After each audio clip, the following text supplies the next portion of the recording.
long have you had type 1 diabetes? Well, if this is 2015, it has been 41 years. Wow. Kevan Herold, I'm a professor of immunobiology and internal medicine. I'm actually an endocrinologist at Yale University, and I'm also deputy director of translational science in the Yale Center for Clinical Investigation. In the course of medical school, in my residency training, my fellowship, postdoctoral training, I got very interested in immunology. Now, clearly, developing diabetes had a lot to do with the decision and sort of funneling into that area, because all of a sudden now, the questions that you are dealing with in the lab are the questions you're living with.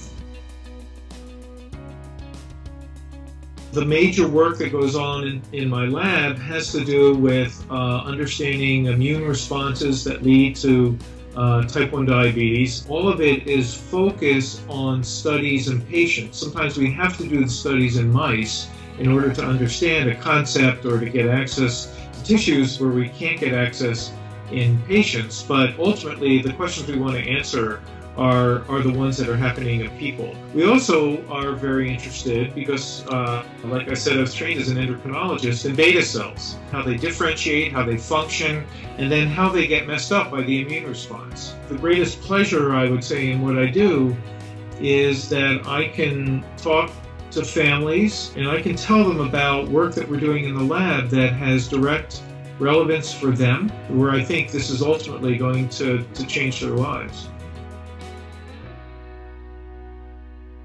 The shortfalls in funding now and the lack of supporting areas of research are going to play out in the next several years. The high level of productivity, the position of the United States as a leader in research is not going to be sustained. A lot of the stuff that I look back on that has been exciting, novel, and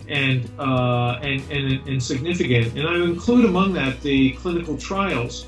We didn't know they were going to all come out the way they came out when we started it. There is a level of freedom that you have when you have support that doesn't come when you just sort of get on the treadmill of standard funding mechanisms that we have. So I think having the ability to be creative, to think outside the box, to start to consider questions that you don't have all the data yet, but you have some interesting novel ideas and you want to test them, that's important, and that's where all the excitement comes from. But if you put the lid on this by restricting things to only well-established principles, then all the studies become derivative. It's not going to be exciting. It's not going to move the field forward. I'm Kevan Herold, and I am type 1 and type 3.